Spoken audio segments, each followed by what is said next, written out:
Hey everybody, Good morning. Good morning. Happy Was it happy Thursday? Happy 10 Thursday. a.m. How about that? That's right. It's Thursday morning, April. It's the end of April. Did you pay your taxes? Oh, that's what it is. Is that today? That's yesterday. That was yesterday. I always get paid, so I don't ever worry about that day. Listen But to those you. of you, did y'all pay? Because you know you're gonna be late after yesterday. That's right. So welcome to Health, Wealth, And relationships with Tisa and Grant. Well, today is special to me. So April is many things, and we are well in the end of April almost now. We've covered minority prevention month. Health prevention, cancer. We've colorectal cancer. And today we're going to talk about autism. It's also Autism Awareness Month, if you haven't been so inclined to know. And that's special and near and dear to my heart and family. And also we have a special guest. Yes, we do. We got a special guest. I didn't even know there was an Autism Month. But you yeah. made me that aware.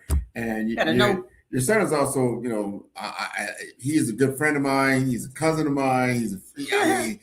I love, so we got to bring him to the stage. So, Yay. Mr. Andre. Hey, Andre Partridge. My son is our special guest today. Hey, everybody. Nice to meet y'all. Yes. So my son, let's give a little history. My son is 32 years old now. Okay. But way back in 1994, he was born to me, my second child. He's my youngest. And about 2 years old, 3 years old, this is our story. So I'm going to give you a little history. Yeah. First of all, Andre, go ahead and introduce yourself, and then I'll start. Or how about I start our story after that? Cool. Like my mom said before, my name is Andre Partridge. Full name, Andre Khalil Partridge. Born and raised in Omaha, Nebraska. More or less a part of the Partridge family, more or less in Omaha. One of the largest Black families in Omaha. Dozens of cousins. Yep. Grant's my cousin, more or less on my dad's side. So overall, we're all related here. But the whole thing is that recent graduate of University of Nebraska Omaha, a class of 2021, more or less. Graduated with more or less my own bachelor's degree in general studies with a history of with a major in history and a minor in anthropology. And of course, there's the whole thing of me also being the actual member of the Mayor's Commission for Citizens with Disabilities in Omaha, currently on my second term. So there's that. Also, not to mention the fact that I have a kind of an interesting career path. I was a bagger in recovery for Hy-Vee and or Dollar Tree, volunteer for Mr. Eric Ewing in Omaha, brother of John Ewing, the mayor, over at the Great Plains Black History Museum over at 24th Street. So I volunteered for them for a bit, as well as not to mention being a permanent volunteer for Pink Lowe's project of Omaha, Nebraska, with a mom being the founder. So there's that. Yeah. Okay, nice resume. I didn't know he was going to run down your whole resume. It's good though. I'm very proud of he's you. very involved. Yeah, he is on the Mayor's Commission and all of that. Yeah, Andre is technically diagnosed with autism, right? Mm-hmm. So about age 3. Now, autism kicks in late. If you don't know, autism kicks in between the ages of 3 and 4. Although they're born with it, they don't show signs and symptoms until 3 or 4. So you might not, that's why people are diagnosed later. You don't even know it until those developmental social skills have to kick in, talking, interacting with people. And so when you think about autism, it's a social disorder. So when Andre was Well, I knew Andre was autistic. First of all, they always tell you they don't know if your child is going to talk or not. So when they first get diagnosed, they're always going to tell you, oh, he's probably not going to speak and you might have to learn. And in his case, we were going to have to learn sign language and all this kind of stuff. And I was like, that's not going to work. Because at that time, Andre's grandparents was watching him and they're too old to learn the sign language. That wasn't going to work. So, but never let the doctor, first of all, first rule, never let the doctors tell you what your kids could do when they're diagnosed with autism. They don't know. And so back 32 years ago, Andre, they had no clue about what autism or the deficits or the beautiful things about autism either. So it was very bleak outcome. Anyway, diagnosed at 3 or 4, didn't talk right away. Andre, what made you talk? Well, funny you mentioned that. Like you always told me that basically whenever I want something like food, you basically make me kind of beg for it. Not gonna lie. Not beg for it. I made you say the word. Yeah, exactly. More or less like Cheez-Its, as it were. Yeah. And of course, the whole thing was like I had to say the word in order to get it. So I said the word Cheez-It, and of course, eventually I actually able to talk like that. So because of it. That's right. And so again, find out what motivates your child. If your kid is diagnosed and he's still small, find out what motivates him. For Andre was a 10-pound baby. You can tell he's a big man. Food has always motivated him. So from the very beginning, he had certain things they would eat. They are very in tune to certain textures and foods. And so at that time, it was all finger foods. And he's grown out of that. But at that time, if he couldn't pick it up with his fingers, he wouldn't eat it. Crackers, French fries, all those things was his favorite, but something that was soupy or spaghetti or pasta was not a thing. So yes, cheese has made him start talking. So Andre is as atypical. He's on the mild end of the spectrum, and so very high functioning. So give us a little description on what you think autism is. What's your definition of autism? Autism is described often as a neurodivergent sort of condition. Ain't exactly disorder, because to me, what labels a disorder is like how more or less you function in a neurotypical society, right? Whereas I'm neuroatypical, so I'm basically kind of like already on the back foot in terms of like learning social cues that are designed for people on a certain, like mental wavelength at the work. Basically, my mind is wired differently than most, and that's kind of the gist of it. I'm very intelligent, various degrees of topics and interests, but when it comes to social situations, it took me a lot longer to develop social skills that a lot of other people would actually be considered like, oh yeah, I learned that at age 5, or I learned this, not to do this at age 10, all that stuff. The whole thing with that is that it took me longer because it was like a mental roadblock in my mind on how, certain things work with other people just outside my family and stuff. So now how to interact with society in that regard. So. Got it. Well, let's get some statistics. Let's bring Grant into the conversation. Me and you can talk all day, right? Well, number one, I would say I'm very, very impressed with Andre. I was very impressed when I found out, like, some people with autism, they have certain specialties, right? That they're very, very good in certain lanes that other people find, either difficult or they're just not as they don't master that type of skill. He knows geography like I've never seen anybody understands culture very, very well. I can say he's very, very articulate as well. So on the surface, you would say, well, there's nothing wrong with Andre. You don't see these different things. But I said he is a mild order. But the things that we're talking about autism as broadly, right, and a broad perspective. And I've seen, and maybe you've been to certain fast food restaurants, you'll see some people that have been employed because it's difficult for them to get employment. I think only like maybe less than 50% of people with autism actually find some type of employment in our society, which I think is a disservice, because I think depending on the person, if you take the time to work with them as you did when he was younger, that this person can adapt to society and contribute Yeah. Because they want to contribute, right? They want to be able to do certain things.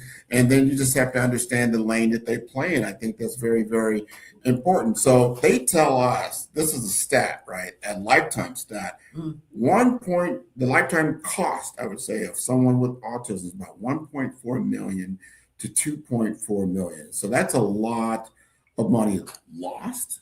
I don't know, in your world, did you have a lot, cost for therapy, schooling, life adjustment? Did you find that, or was that not a problem for you? Well, for me, it wasn't, because I think, first of all, I want parents to kind of, first of all, be open that your child could have autism. I think that's far, because once you get past the, I don't know if he does, whatever, get him tested, know the signs. So know some of the signs under, what would you say are some of the signs? Because we want them to be able to be ready. You need to get ready for the cause, but you also need to be ready for, like, opening your eyes to your child might be autistic.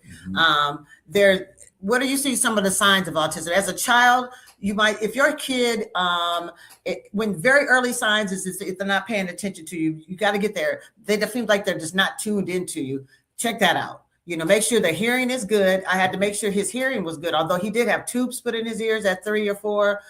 One of the signs is if your child is not responding to you when you're telling them, bring me this, how about that? Go say this to them. Say, if they're not interacting, those little social cues very early, notice it, right? If your kid gets excited and he flaps his hands, jumps around and flaps his hands, that's a sign of autism, because it's like they're sensory overload. They don't know what to do with all that energy. And usually an autistic kid with ADHD. So hyperactivity goes along with 90% of autistic boys, Andre? It's a very high percentage if you have autism that you also have ADHD. So there's an extra burst of energy. If they're running through the house, you ever heard Cat Williams do his show? His son is autistic.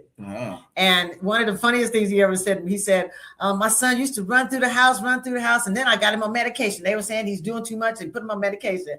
And I asked my son one time, he would just sit there, he looks like he's just in thought. And I said, son, what are you thinking of? He said, running through the house. So it's that the burst of energy. And Andre, do you still kind of have a burst of energy that you deal with in terms of as an autistic adult? Oh yeah, I do. More or less, I kind of channel that by just walking around the block and stuff, and working on the elliptical and stuff downstairs. More or less, I kind of like work out the energy rather than just walking around or wandering around the house and stuff. Or jumping, right? When you have something that's exciting, if you see kids doing this, that's a sign. You ever see kids do that? I mean, people kind of ignore it, but if they can't express themselves to the point where they're jumping up and down and they look like they want to say something, that's a sign. He used to do that. Andre used to jump and flap, but as he's grown out of it. And I think, they learn to kind of adjust their behaviors, right, Andre? Yeah, especially when you get older and stuff, at least when it comes to like learning how to adapt to social situations and actually like learn how to manage yourself when it comes to, doing stuff in public and all that versus private. Right. In social situations in that regard. Yeah. Yeah. Now we want to talk about money. Grant was leading it to money. Now, have you ran into any barriers in terms of making money, or, you have a degree, which I think kind of puts you again on a different level. But did you find it? I didn't go into debt with him because he was always this smart, and he could pretty much navigate through school pretty good. Therapy, he didn't need a lot of therapy. He didn't have a lot of anger issues. He could talk and express himself. So for me, I just made sure he was set up with his Social Security. So in terms of money, if you get your child is diagnosed, get them on Social Security right away. It's not something they grow out of. It's not something that they're not ever going to need. Once they're diagnosed, they're always going to need some support like that and that extra layer of finance. So get them signed up for Social Security as soon as you're diagnosed. Yep. But to your point, it can be very costly for some people, parents that have a more moderate person, right? Andre didn't need therapy. He didn't need different modifications for his behaviors. But if I had like Pookie has two special needs kids on the spectrum. One is verbal, one is nonverbal. So yes, there's going to be much more cost involved if you have to get specialized learning tools, learning things, learning apparatus. So some can speak through using balls and writing and doing all kind of other things. And so that does get costly. And we might have her on one time to because I've had it easy. We were very blessed. And I was a social worker, so I knew to sign him up for his money. But it's a whole training involved if you have a more moderate child that can't speak, that needs more services, like a day services. Like Andre is functioning. I could leave him. I can go leave him. We go on vacation. He can take care of himself. Some people have to have babysitters or a day service or somebody to watch them because they're not that high functioning. So yeah, it can be very costly. Pookie had to stop working because she had both of her kids. And so you have to start, some people have to really weigh it out. Do I do a job that I have to leave often because my kids has got stuff going on, or do I just stay home and raise my kids? And so it's a thing. That's it. I want to ask Andre this, because when it comes to workplace, right?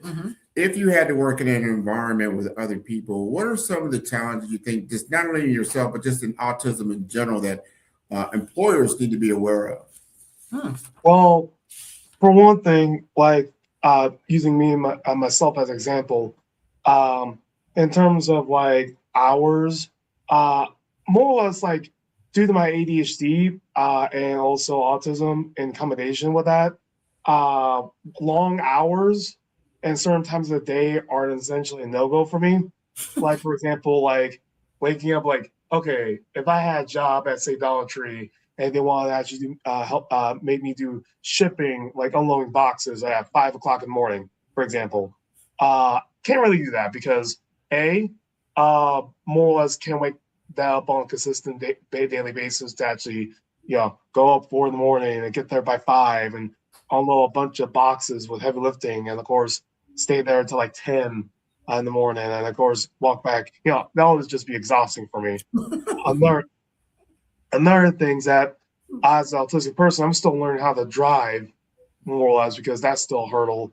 And unfortunately for me living in Omaha is because the thing about Omaha is that we're a car-centric city. There's not a lot of like decent, consistent public transit or even like sidewalks to walk on that can actually safely get me from home to work and back. And all of the major actual like stores or job opportunities I need to go to for jobs are like mostly like clear across town from my experience, or at least a good like long ways away that's not walking distance. So for people, mainly for autistic people who are still trying to learn how to drive, that's a hurdle. And another way where if you're in a city that's mainly car-centric and not a lot of pedestrian-friendly spaces or even bike-friendly spaces, you're kind of screwed, more or less. Have you ever tried like online, just being in your home, being in your environment, working maybe 4 hours just on an application or giving information? Because you're very smart. I don't know if that's something you would do, or that would not be something that would also be kind of upsetting. Well, for one thing, applications, I could do application pretty well. It's just that like there's certain things about applications is just maybe just in my mind just feels like something I need help with sometimes. I have experiences with job applications where there's a certain particular question that I do not know how to answer right away. Kind of need some extra help when answering, like, especially financial questions or like legalese in terms of like, like actually like signing up for like, hey, are you applicable for this? Or are you ever convicted of this? Or are you so such? The whole thing with the questions is that it can be invasive and sometimes confusing for me, and that's what I need extra help with. Okay, gotcha. Yeah, and Andre needs a job. See, as you can tell, he's very social. He talks a lot. He needs a job. Like some people could probably, like he has a friend, I think, that you can do. He's a court reporter, a person who sets up Zooms for courts. You can almost do that stuff from home. But Andre almost needs a job where he needs to get out in the public, be around people. And so I'm he's not a work from home type of guy, but some autistic people probably that'll be ideal for them to work from home and zoom in from the computer or whatever. I can see him in the museum because he loves to talk about different cultures. I'm sure, Eric Ewing would love to have you back and come down there, or even at the Durham Museum, just understanding what your work schedule would entail. Yeah, I think that's his ideal job, is working in a museum. The Durham, any museum, right, Andre? The Black Museum.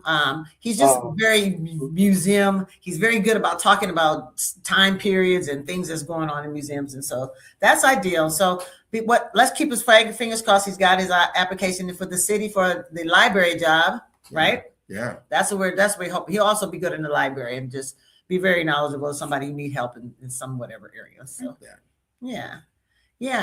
Well, how are we doing on time? We got plenty of time. So, Andre, do you have any suggestions for people in terms of being how about, I think we got to remind people with autistic people there's a spectrum. And so if one does not fit the other, they are very individual people and have very individual strengths and weaknesses. And so when you talk about autistic people, just know one autistic person is not like the next, but there are a lot of similarities in their journey as well. Right, Andre? Would you say? Yeah, very much so. Not everybody's the same. No one autistic person is the same as another one. I'm very different on some levels on some other people who are probably more moderate.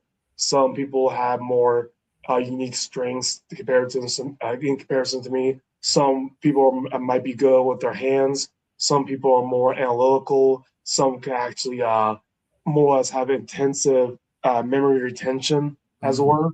Overall, it's just a spectrum that everybody is a case-by-case basis, and it's not like a one-size-fits-all sort of treatment or diagnosis for the entirety of the autistic community, more or less. But one thing is, like you said, you guys all have kind of a superpower. I always try to make Andre, feel good about the things that you are good at. They're awkward about a lot of social situations, but they all have like a little superpower. Like they all have a really hyper-focused knowledge about something, right? Mm-hmm. So Andre's it was geography and history. Really, those two things combined, he's a whiz at. He can talk to anybody on any level about those two things, and you'll be like, whoa, I didn't know, right? And you just have to have one conversation with him because he will carry that conversation and really show you all that he knows. And so he's real good at that. But, you might notice that your kid as a smaller age is really good about finding things or remembering things or giving specific statistics about cars or trains or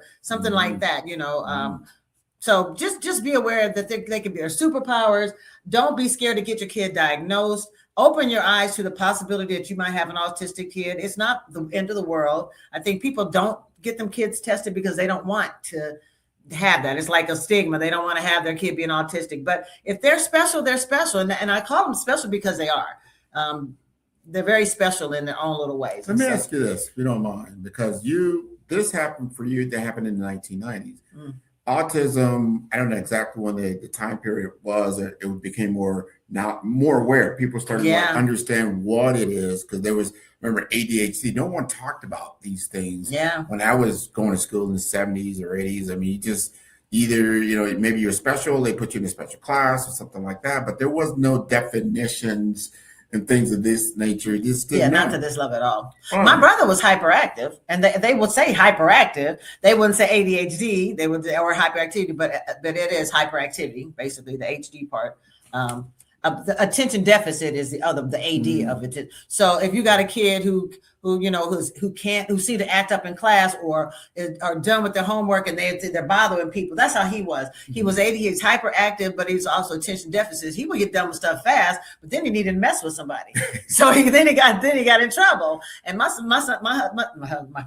my brother went to Horace Mann, and Mr. Barbie literally had to spank him every day. Mm-hmm. He was busybody, getting people in trouble, touching on people, whatever.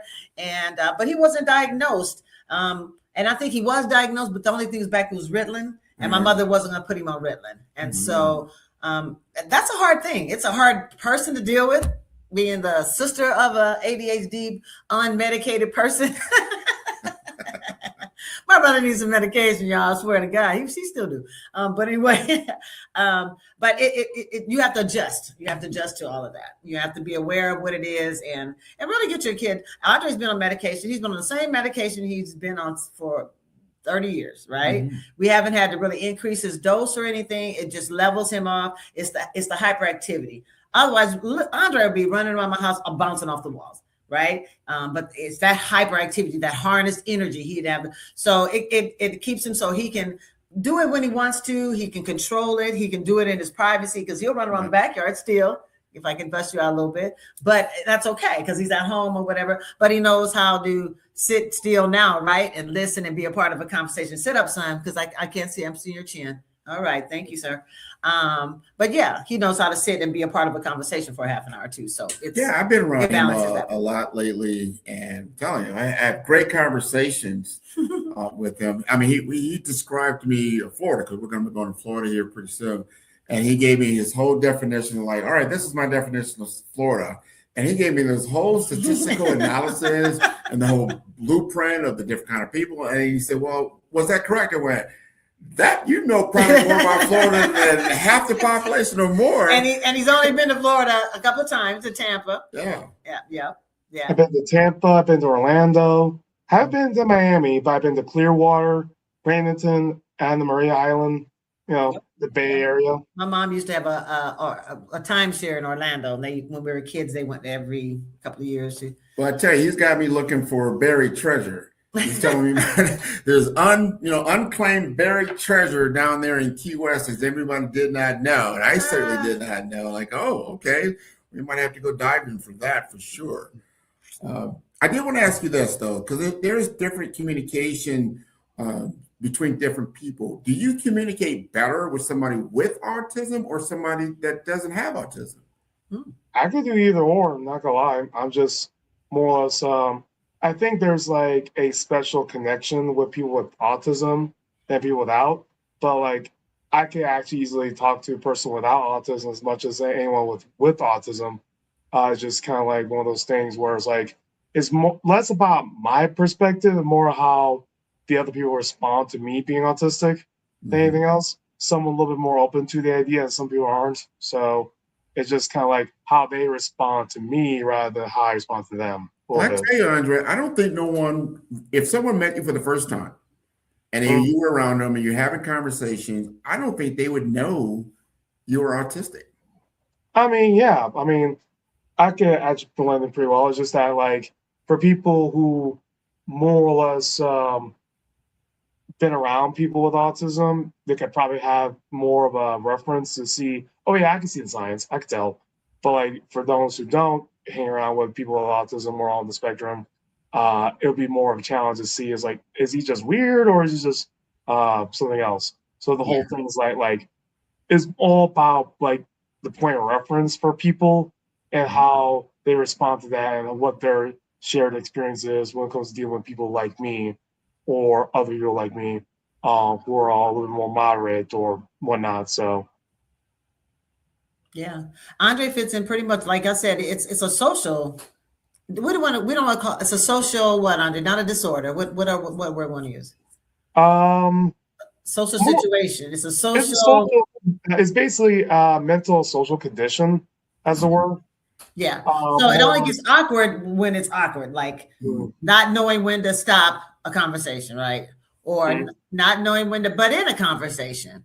Or not knowing when to say certain things at the right time. Those social things that can be just awkward. It's not like they're going to do anything crazy. It's just it's just like they might butt in and be like, and you'd be like, oh, okay, that's an autism move, right? So and Andre, it's a challenge for him still every day. So because sometimes I have to remind him, we're getting ready to eat, son. He'll hold your attention. So it still happens, but it's a learning experience. And I hope that every time that I correct him, he understands that that's one of them autistic quirks. We got to work on that, and learn for the next time. Right. Mm-hmm. So relationships, Andre, this is where I want to move him into because Andre you tell me what you feel about relationships. Would you like a relationship you've been single? Right. Andre's very, conversational. He could be very much a gentleman. I taught him all the things he needs to get a girlfriend. What do you think about relationships at your age? What do you think about autistic people relationships? Should they get together? Tell me about relationships. What's your perspective? I mean, I would like to have a relationship at some point in my life. I want to have that romantic experience at some point in my life. I just need to find the right person that actually understands me for me, foibles and all.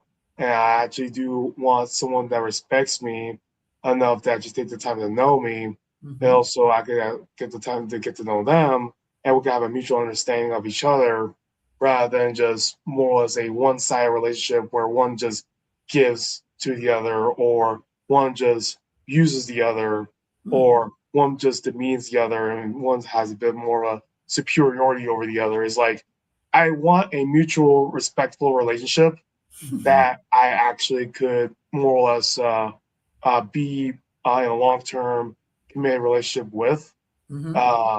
Looks aren't everything to me. It does help, but yeah, it's just basically looks aren't everything. But the whole thing is that, like, I just want someone that I can actually be friends with as well as a romantic relationship with. Sure. That's important.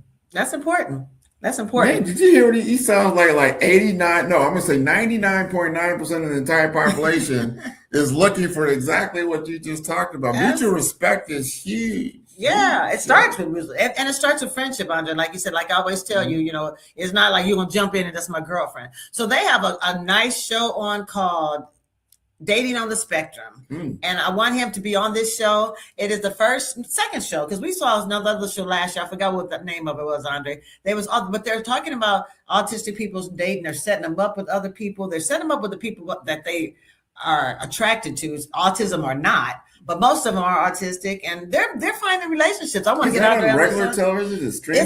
It's a Netflix. It's a Netflix. Wow. I'm gonna try to get him on, y'all, because Andre will be perfect. They go through like speed dating. They go through a couple of dates, and then they're figuring out who their person is, and just for them, they all some of them right away tell them they're autistic. Some of them let them seep into that, but all the awkwardness is both ways. And so it's just a lovely thing to see. We're going to keep watching it, right, Andre? You might see him on that show. We're going to get him on the Spectrum. Yeah. That's a great journey. If there was one thing, Andre, that you want our audience, everybody listening to you right now, to understand about autism, what would that be? Autism isn't something that needs fixing. Like, it's nothing to be ashamed of if you have a child with autism.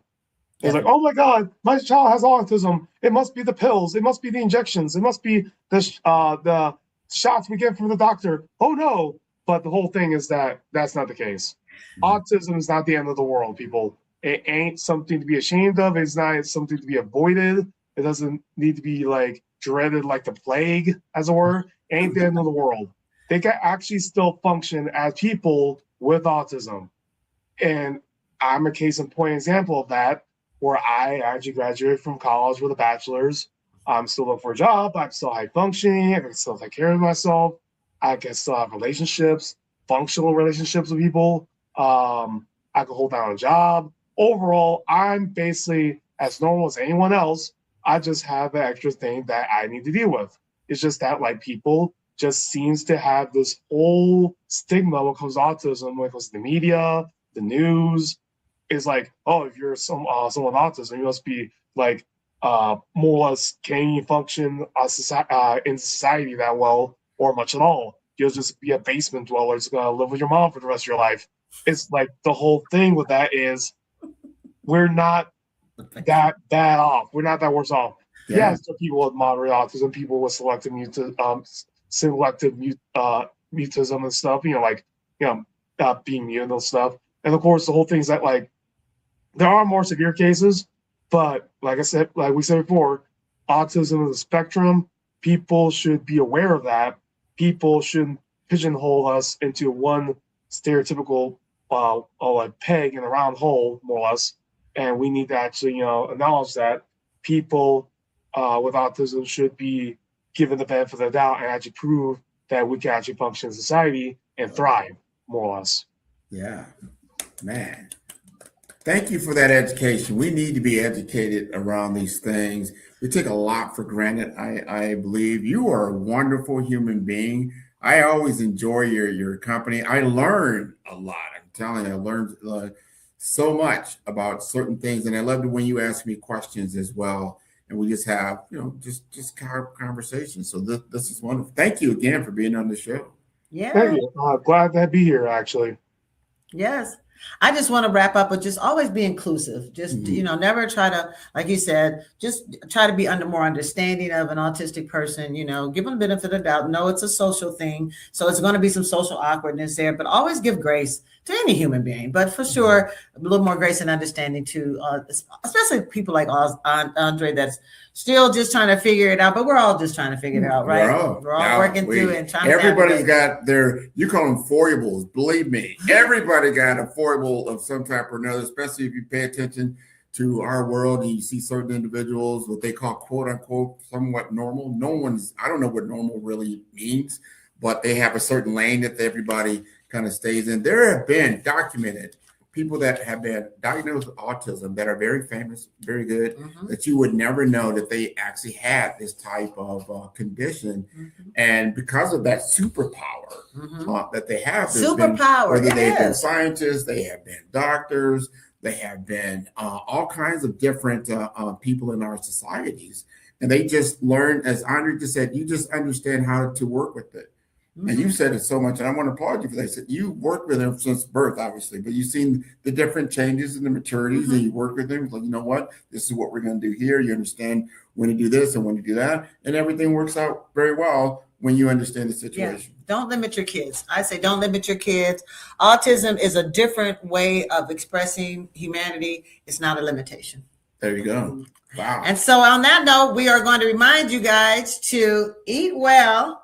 And move. I'm getting my moves Andre, down. Get your I'm move trying on. to get my moves Get down. your move on, Andre. Get your move on.